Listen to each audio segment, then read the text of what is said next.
Kamu sering jualan tapi nggak tahu pelanggan mana yang paling menguntungkan? Banyak bisnis sudah punya data penjualan tapi tidak punya data pelanggan yang rapi. Akhirnya, semua transaksi tercampur dan kamu nggak bisa lihat siapa pelanggan terbaik kamu. Padahal, kalau data pelanggan disusun dengan benar, kamu bisa lebih mudah kontrol penjualan dan bahkan tahu potensi repeat order. Di video ini, kita akan bahas cara mempersiapkan master data pelanggan di akun online sebelum kamu lanjut ke transaksi yang lebih kompleks. Nah, sekarang kita masuk ke penjelasan selanjutnya. Jadi video kali ini saya akan menjelaskan bagaimana caranya untuk import master data pelanggan ke dalam database Akurat Online.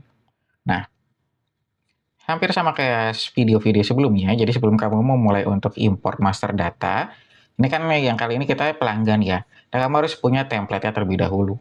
Cuma kalau untuk yang sebelumnya kan kita ke akun perkiraan, terus kita ke barang dan jasa juga yang kemarin. Nah, sekarang yang pelanggan kita masuknya itu ke modul penjualan. Dia ada di sini di fitur pelanggan. Nah, nanti kamu tinggal ke sini ke icon yang warna hijau, terus klik import data dari Excel. Nah, nanti di sini kita udah ada tombol untuk contoh file yang bisa kamu klik. Ketika kamu nanti klik yang tulisan contoh file ini, nanti kamu akan langsung download otomatis template-nya.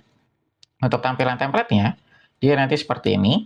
Jadi nanti di dalam filenya ini ada dua sheet. Jadi pertama untuk yang input datanya, kedua adalah untuk penjelasan kolomnya. Nah, yang sebelum kita atau yang harus selalu saya ingatkan, jadi setiap kamu mau input master data yang dari Excel ini, kamu sambil baca penjelasan kolomnya. Karena sebenarnya penjelasan kolomnya juga udah lumayan lengkap, jadi nanti bisa membantu kamu ketika kamu memiliki kendala atau nanti bingung itu ngisinya itu kayak gimana atau datanya itu seperti apa. Kayak gitu. Nah, sekarang kita langsung mulai aja untuk coba untuk input datanya. Jadi kita isi kolom yang pertama. Kolom yang pertama di sini adalah kolom untuk kategori.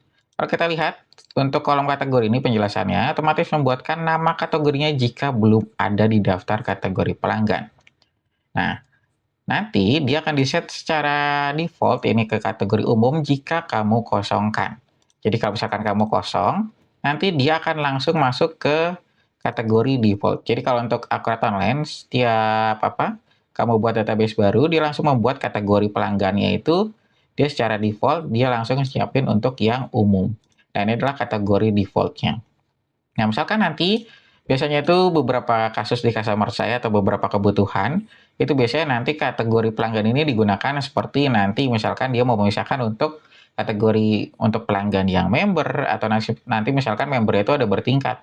Ada member level 1, level 2, dan level 3. Nah, itu nanti kamu bisa sesuaikan. Atau nanti bisa juga kamu bisa bagi secara daerah. Jadi misalkan, oh ternyata pelanggan ini tuh dari daerah, misalkan nanti ada yang dari Bekasi, ada yang dari Jakarta, atau nanti dari Surabaya, nanti kamu bisa bagi seperti itu. Nah, kemudian kamu bisa lagi misalkan ternyata kamu, oh yang satu ini umum, terus nanti ada yang grosir, nanti ada yang member level berapa, nanti kamu bisa bagi seperti itu juga. Jadi intinya kamu nanti sesuaikan dengan kebutuhan. Nah, kemudian nanti hasilnya, nanti ketika kamu membuat kategori per pelanggan ini, kamu juga bisa mengatur untuk harga jualnya.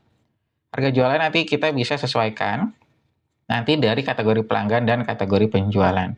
Jadi nanti kamu bisa tentuin nih, kategorinya itu masuknya kemana aja. Misal, oh ternyata dia kategori penjualannya untuk yang member. Nah, nanti kamu bisa isi kategori yang member, terus nanti ada member level berapa, atau nanti kamu mau isi yang grosir, itu nanti kamu juga bisa isi. Nah, nanti kita sambil coba praktekannya di sini. Nah, misalkan kita mau yang kategori pelanggannya, kita mau buat member contohnya. Nah, kita isi kayak gini. Kemudian, kolom yang selanjutnya, kalau tahu kolom yang kedua, kita masuk ke ID pelanggan.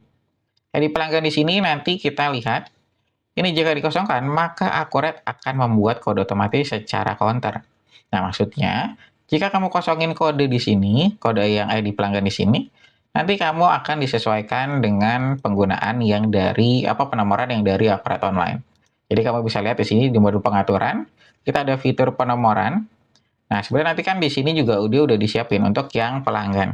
Nah, nanti kamu bisa cek di sini pelanggan. Nah, kalau kita klik, nah nanti dia kelihatan. Di sini untuk penomoran default untuk pelanggannya. Jadi ini adalah contoh untuk yang template umumnya. Cuma saran saya nanti kamu edit lagi untuk penomoran di sini. Karena sebenarnya si Akurat itu udah menyiapkan beberapa komponen yang bisa kamu gunakan. Tapi kalau misalkan, oh ternyata saya mau pakai yang dari Akurat aja mas, saya ini udah cocok. Nanti silakan aja kamu pakai, nggak jadi masalah. Cuma kalau dari akun lain ya dia tampilannya sederhana kayak gini. Jadi kamu nggak bisa tahu nih si customer ini dari tahun berapa atau nanti dari bulan berapa. Nanti kamu nggak bisa ngecek. Itu. Cuma saran saya kamu bisa edit lagi sesuai dengan kebutuhan. Jadi kalau misalkan kamu kosongin, dia akan langsung mengikuti penomoran yang di sini. Tapi misalkan, oh saya punya penomoran yang sebelumnya Mas, nanti kamu tinggal masukin aja di sini. Supaya nanti akun online akan langsung masukin ke dalam database-nya. Kayak gitu. Misalkan kita contoh bikin aja di sini pelanggan 001. Nah, kita contohnya kayak gini aja ya untuk ID-nya. Nah, kemudian kita masukin namanya di sini siapa. Misalkan kita masukin pelanggan A. Nah, kita bisa masukin kayak gini. Nah, terus kita juga bisa masukin kontak yang si customer ini punya atau si pelanggan ini punya. Nanti kita bisa lengkapin supaya nanti di database kamu bisa punya daftar kontak dari beberapa pelanggan yang kamu punya. Jadi nanti kamu bisa, sini kamu ada filternya nih, kamu bisa masukin kontak untuk tenaga penjual, pemasok, dan pelanggan. Misalkan kita yang pelanggan, nah nanti kamu bisa kelihatan, oh ternyata kontak kita ada apa aja. Nah di sini nanti kamu bisa cetak. Dan ini nanti hasilnya, kamu bisa punya kamu bisa punya database supaya nanti kamu bisa pakai untuk strategi marketing lainnya. Misalkan nanti kamu mau nge-share promo atau nanti kamu bisa nge-share info lainnya, nanti kamu bisa pakai kontak yang ada di database ini. Kayak gitu. Jadi semakin lengkap, sebenarnya itu nanti semakin bagus untuk database yang kamu punya. Dan nanti dia akan langsung masuk ke sini nih. Ada nomor handphone, nomor WhatsApp, nomor telepon bisnis, email, website, dan lain-lain. Nanti dia akan langsung masuk otomatis. Cuma kalau misalkan, oh saya kayaknya nggak pakai Mas, nanti kamu bisa skip aja. Dia nggak wajib soalnya. Nanti kalau untuk yang pelanggan ini yang wajib tuh hanya namanya aja. Jadi kalau kamu isi nama terus yang lainnya kamu kosongin, sebenarnya dia udah masuk langsung ke dalam akun online. Tapi yang tadi saya bilang dia semakin lengkap akan semakin bagus juga database yang kamu punya. Nah terus kita masuk ke bagian saldo awal. Jadi di video-video saya sebelumnya juga saya udah menjelaskan kalau kita harus menentukan untuk tanggal cut off di pembukaan yang sebelumnya. Misalkan, oh saya mau mulai per tanggal 1 Januari. Nah, berarti kamu harus hitung dulu. Saldo akhirnya itu per tanggal 31 Desember itu berapa aja. Nah, termasuk nanti si saldo awal untuk pelanggan. Ini kan nanti berkaitannya dengan piutang. Nanti kamu harus hitung dulu saldo awal itu berapa. Nah, nanti kamu tinggal masukin dari sini. Jadi saldo awal itu per tanggal berapa, ini kan kita masuknya per tanggal. Nah, kita kalau lihat di sini, nah ini ada format untuk tanggalnya. Jadi tanggal, bulan, dan tahunnya yang 4 digit. Nanti untuk pemisahnya pakai garis miring. Nah, berarti kita misalkan mau masuk tanggal 1 April.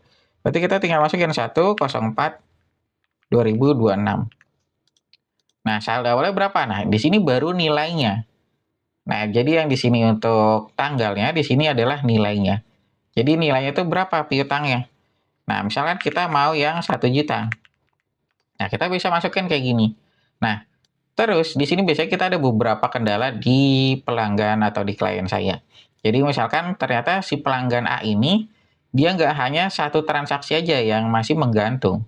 Nah, nanti kamu bisa bikin, misalkan dia ada 5 transaksi yang masih menggantung. Nah, berarti kamu bisa bikin sampai 5 di sini, nah nanti kamu masukin sesuai transaksi yang menggantung. Kayak gitu. Cuma ini saya contohnya untuk yang satu data aja, nanti contohnya kayak gini. Nanti kamu tinggal masukin saldo awalnya berapa, misalkan 1 juta. Nah, terus mata uang saldonya kita IDR contohnya. Kita tinggal masukin. Nah, kurs saldonya ini sifatnya opsional. Kalau kamu nggak pakai multi mata uang, kamu bisa lewatin. Tapi kalau kamu pakai multi mata uang, kamu harus isi kurs saldonya itu berapa. Nah, nomor fakturnya nanti kamu yang bikin nih. Nah, misalkan tadi saya bilang sebelumnya, misalkan kamu ada 5 transaksi yang menggantung untuk pelanggan tersebut. Nah, berarti kamu masukin nomor invoice-nya itu yang berapa aja yang masih menggantung. Misalkan invoice 001, 002, nanti kamu input di sini. Kayak gitu. Jadi nanti kamu sesuai dengan detail yang kamu punya di pembukaan sebelumnya. Nah, ini contohnya kan saya cuma satu nih. Nah, contoh kita masukin nomor fakturnya nih. Invoice 001. Nah, terus kita lanjut lagi. Ini kita masuk ke kolom yang cabang saldo. Cabang saldo di sini nanti itu yang saya bilang di video-video saya sebelumnya juga. Jadi kalau kata kuncinya ada tulisan cabang, itu berarti nanti kamu bisa gunakan ketika kamu pakai fitur add-on untuk multi-branch. Nah, kalau misalkan kamu nggak pakai fitur add-on tersebut, kamu bisa lewatin aja. Tapi kalau misalkan kamu ternyata pakai, kamu harus isi. Karena nanti kamu ditanya nih, si pelanggan ini nih, itu termasuk di pelanggan untuk cabang mana. Misal untuk cabang Bekasi atau nanti untuk cabang Jakarta, nanti kamu harus isi. Tapi kalau kamu nggak pakai fitur add-on tersebut, kamu lewatin aja, nggak jadi masalah. Nah, terus kita lanjut lagi. Kita masuk ke syarat bayar saldo.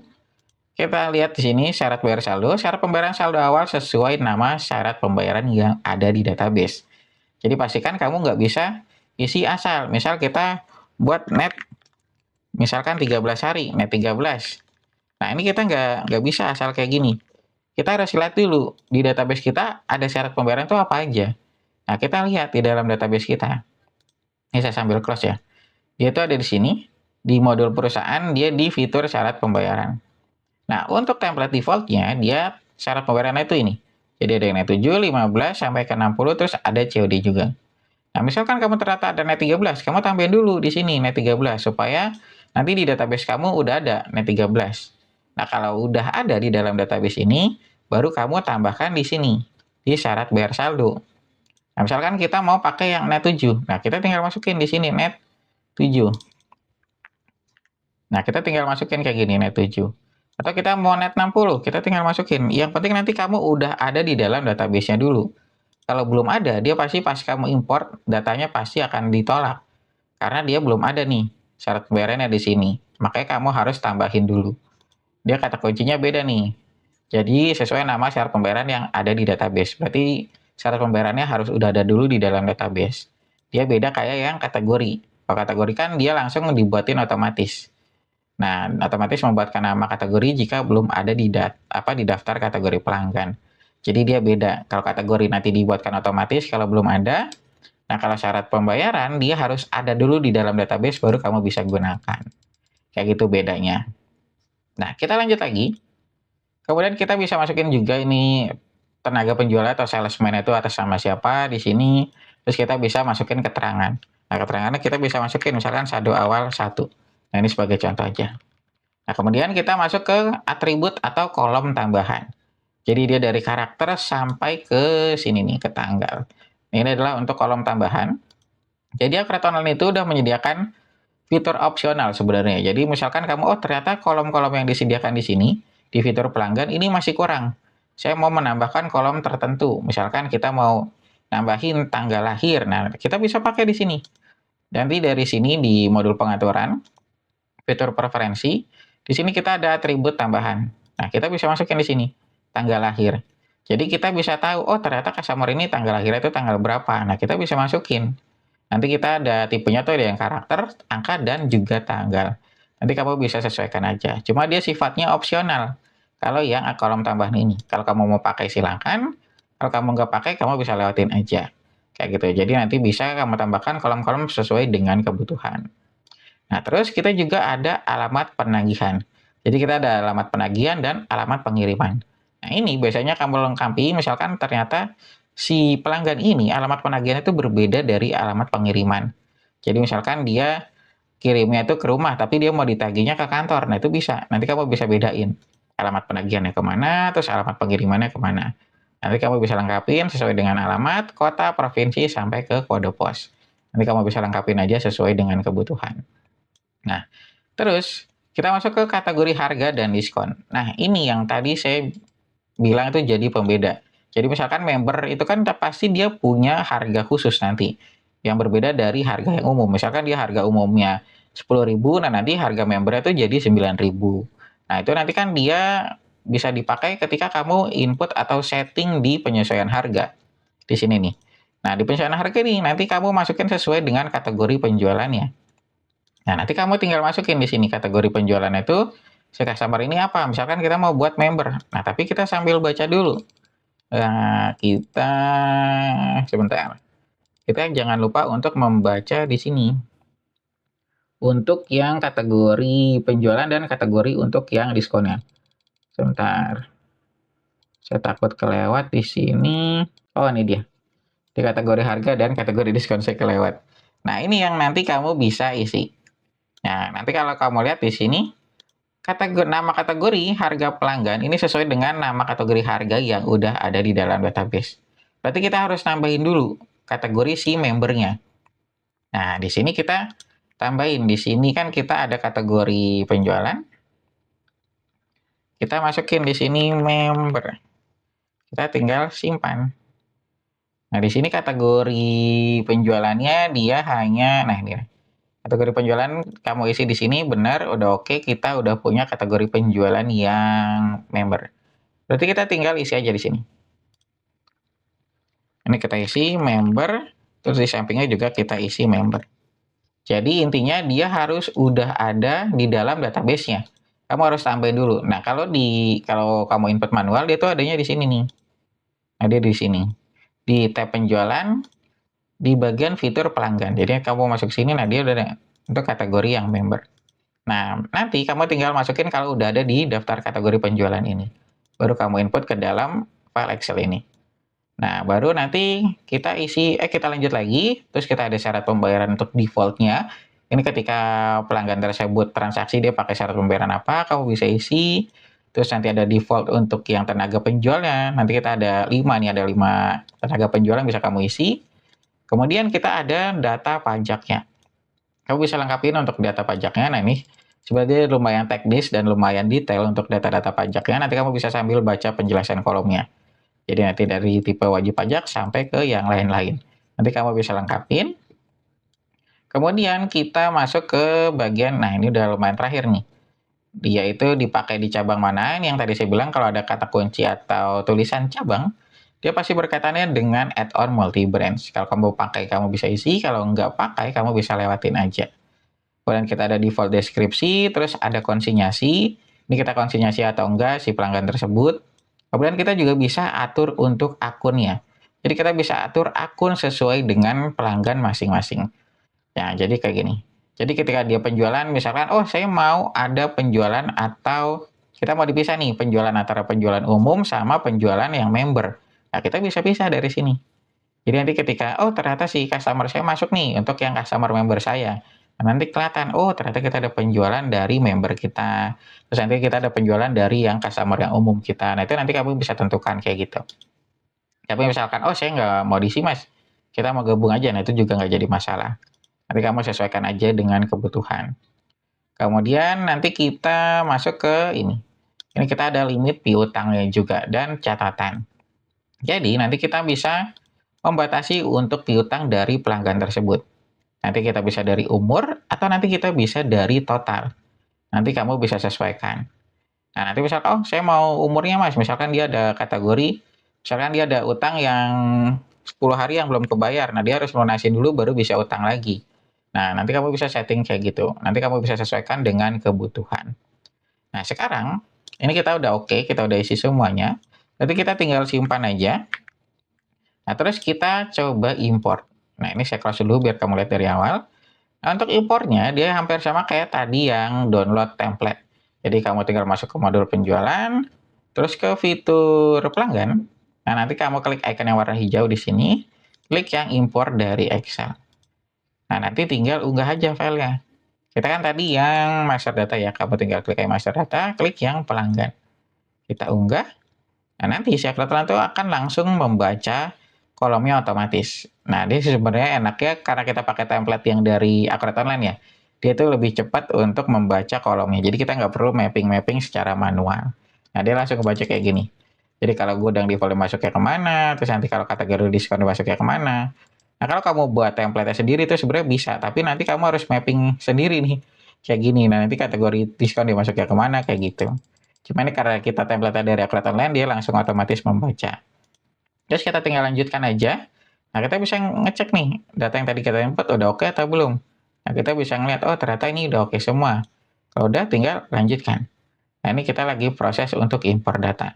Lama proses di sini nanti tergantung dari banyaknya data yang kamu punya. Semakin banyak, dia akan semakin lama untuk proses importnya. Nah, ini kita udah nih. Kita bisa lihat pelanggan A, terus ID pelanggannya berapa, terus kategorinya udah sesuai, dia member, terus namanya siapa, kontaknya nih kita nggak isi karena tadi kita kosongin, pengirimannya juga kita lewatin. Nah, di bagian penjualan, dia langsung masuk ke kategori yang diskon. Kayak gitu. Nanti dia akan langsung masuk otomatis. Nah, nanti di sini kamu baru bisa atur. Nah, ini dari si fitur penyelesaian di sini. Nah, misalkan nanti kita mau buat harga per apa untuk member. Misalkan dia beli apa, terus nanti kamu bisa pilih nih, dia mau penyesuaian itu harga atau diskon. Nanti kamu bisa, potongannya bisa kamu sesuaikan dengan kebutuhan. Jadi misalkan, oh member kalau beli dia diskon 5%, nah nanti bisa kamu masukin. Jadi pas dia beli, dia langsung otomatis masuk diskon 5%. Dan kalau kamu lihat di laporan keuangannya, karena dia ada piutang, otomatis dia akan langsung masuk ke laporan neracanya. Nah, nanti kita bisa lihat. Untuk laporan neracanya, dia langsung masuk. Dia ada di piutang usaha di sini, 1 juta. Terus di laporan piutangnya, dia juga akan masuk. Di faktur belum lunas, kita lihat tampilkan. Nah, nanti dia akan kelihatan. Kalau si pelanggan ini A ini punya, misalkan yang tadi saya bilang, dia tuh punya 5 transaksi yang belum terbayar. Nanti dia akan muncul nih, transaksi 1, 2, 3, sampai ke transaksi yang terakhir. Dia akan langsung muncul di sini.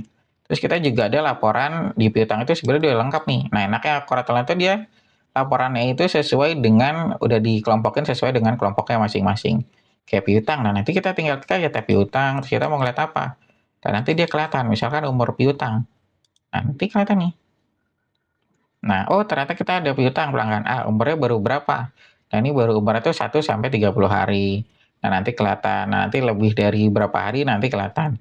Nah, nanti ini kan dia bisa mengatur untuk keputusan yang bisa kamu ambil.